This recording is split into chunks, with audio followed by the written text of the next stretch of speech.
أغضب هذا الرسام زبونه لأنه أخذ $5,000 ليرسم صورة مايكل جاكسون، لكنه بدأ يرسم وكأنه لا يعرف ما يفعل.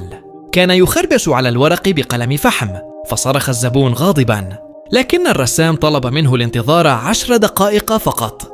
وعندما رأى النتيجة النهائية صدم الجميع بجمالها. قبل ذلك، إن أعجبكم هذا القط الصغير اللطيف اضغطوا أعجبني وانظروا إلى هذا القط المسكين، تركه صاحبه وهو جائع منذ أسابيع. هذا محزن جدا.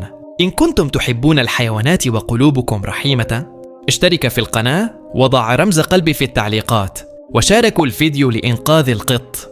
أما إن تجاهلت الأمر فربما قلبك ليس فيه الرحمة. خلال ذلك الوقت أظهر الرسام موهبته الحقيقية، وفجأة ظهر وجه مايكل جاكسون بشكل مذهل.